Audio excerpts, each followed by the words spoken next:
Action. Oke, baik. Nah, ketemu lagi di Ombak. Om Diki is back. Ya. Kok gak ngeblank nih? Nggak apa-apa. Jadi kita tuh berarti sekarang tuh episode ke sekian, banyak banget udah kita ke-13. Episode ke-13 tadi dikasih tahu sama videografernya. Sekarang episode ke-13. Udah banyak banget kita obrolin dari 1 sampai 12 tuh, mudah-mudahan bermanfaat buat teman swasti yang menyaksikan SOS TV tentunya. Dan terima kasih juga buat teman-teman yang udah ngedengerin podcast di Swasti Farm gitu ya, ada di Spotify, ada di Apple Podcast, ada di Google dan sebagainya gitu ya. Nah, nggak berlama-lama gitu ya, apa sih yang bakal kita obrolin di episode sekarang? Nah, episode sekarang ini gue mau nanya sebenarnya, karena kan yang nanti jawab adalah Om Diki gitu ya. Akan nanya tentang apa sih fakta-fakta apa yang selama ini tuh kita tahu tentang ikan gapi gitu ya, tapi ada gak sih fakta-fakta yang itu sebenarnya fakta tapi kita belum pernah dengar aja sama sekali gitu ya. Nah gitu. Nah, oke, Om Dikinya ada dari sebelah sini, karena nggak mungkin dari sebelah situ, dari sebelah sini. Nah itu Om Dikinya tuh. Nah ini dia Om Diki. Halo Om Diki. Halo. Sehat Om? Sehat. Alhamdulillah gitu ya. Nah, gini Om. Apa sih fakta kalau kita tahu ya, misalkan ikan gapi itu melahirkan kan gitu kan, Live bearer. Iya, istilahnya seperti itu. Istilahnya seperti itu gitu, ikan gapi seperti itu. Terus kemudian ada golden age-nya dari 0 sampai 15 hari ya. Kan seperti itu. Nah, ada gak sih dari perjalanan Om Diki belasan tahun gitu ya, jadi breeder ikan gapi, ada gak sih fakta-fakta yang nggak banyak orang tahu nih gitu loh, selain yang tadi itu gitu loh? Oh banyak. Oh apa Om?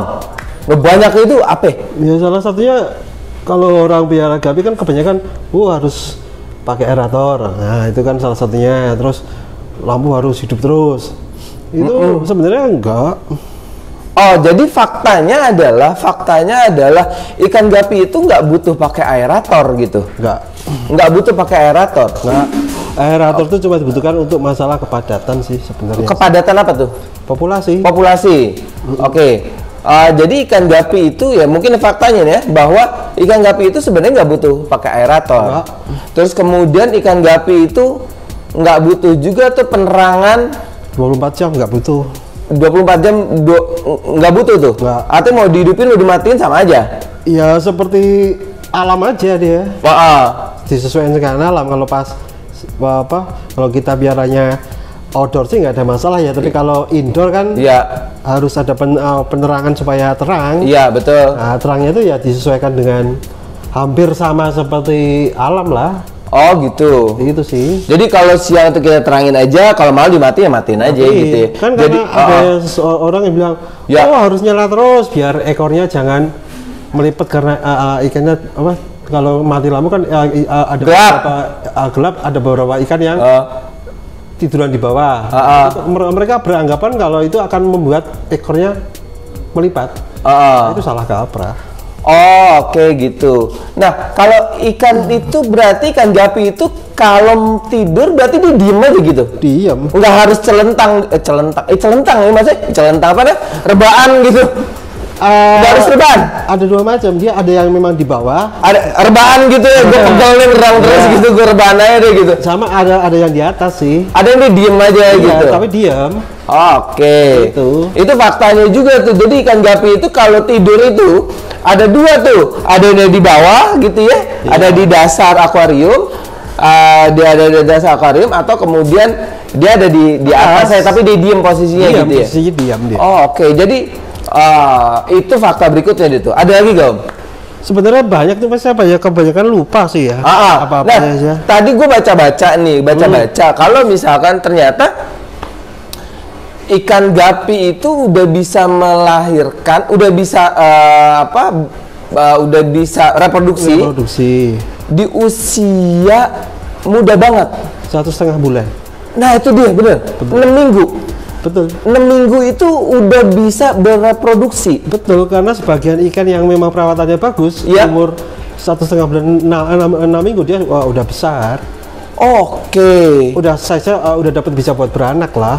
Karena kalau kita perhatikan kira-kira di umur 2 bulan, 2 bulan lebih sedikit, tahu-tahu kalau kita nggak bisa jantan betina di umur kira-kira 4 minggu sampai 1 bulan, nanti sebagian ikan di jenis ikan itu di beberapa jenis ikan di umur setelah 2 lebih dikit lah, 2 bulan lebih dikit. 2 bulanan itu udah ada anaknya. Berarti kan kalau dia masa inkubasinya anaknya itu sekitar 3 minggu lah ya kita katakan ya.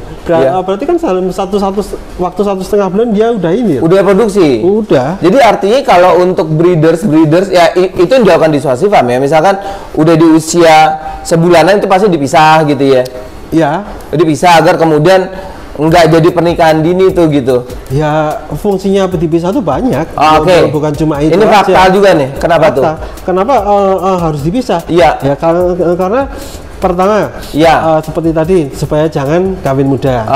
Karena biasanya ikan yang jelek itu malah doyan kawin masalahnya. Gimana? Ikan yang istilah kualitasnya jelek, dia malah doyan kawin.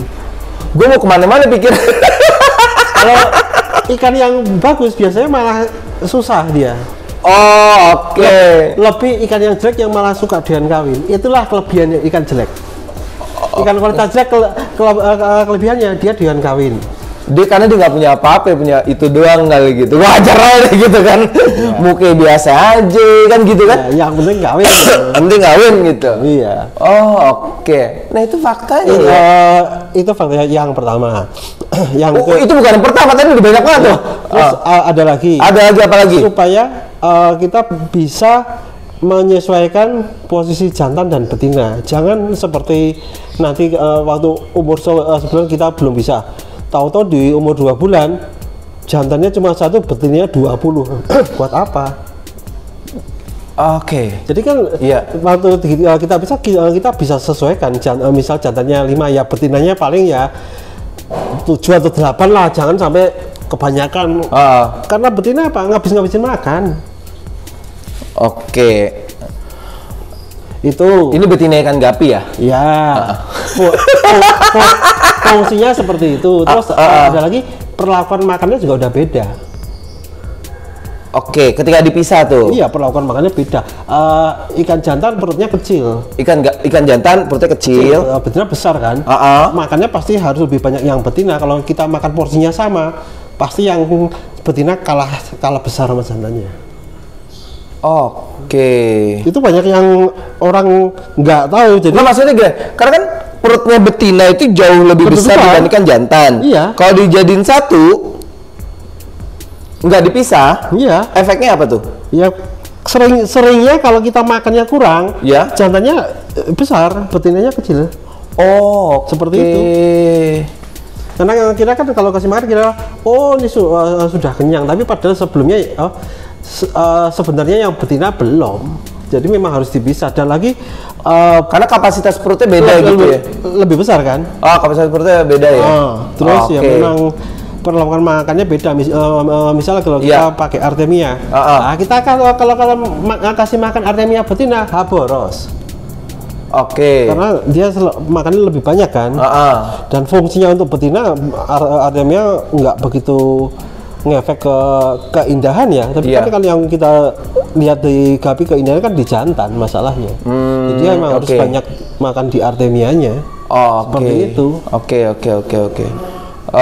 Itu fakta berikutnya ya tentang bagaimana pentingnya pemisahan antara jantan dan betina ketika proses kita kasih makan gitu ya. Kenapa? Karena terkait dengan besarnya perut, kemudian kebutuhan untuk formnya masing-masing. Untuk betina kan tidak terlalu membutuhkan form yang terlalu maksimal gitu dibandingkan pejantan gitu ya. Nah, yang paling penting yang itu tadi, jantan jelek dengan kawin. Itu fakta. Wah, itu harus di-note itu. Itu manusia juga gitu sih kadang-kadang gitu. Kalau gue lihat di Twitter tuh, fuckboy itu memang yang mukanya biasa aja gitu. Betul gak? Videographer? Gak tahu sih, gak main Twitter. Jadi artinya secara performa jantan yang biasa aja tuh cenderung mereka kemampuan reproduksi lebih tinggi dibandingkan yang keinginan reproduksi lebih tinggi dibandingkan jantan yang punya performa form yang bagus gitu. Betul. Jadi kan seringnya orang bilang, dipisah supaya jangan kawin muda, tapi mereka kan nggak tahu alasannya kenapa. Sebenarnya nggak dipisah pun nggak masalah kalau udah diseleksi yang benar-benar kemungkinan jadi bagus. Tapi kan susah tuh kalau usia sebegitu, susah banget. Kalau masih kecil memang susah banget. Ada di situ, tapi kalau kita bisa milih yang tepat, ya tetap bagus-bagus aja sih. Karena yang mesti belasan tahun dulu tuh Om, biar ngerti mana bagus mana jelek. Yang jadi masalah tuh yang itu tadi. Yang mana tuh? Jantan jelek dengan kawin. Itu dibahas lagi jantan jelek dengan kawin.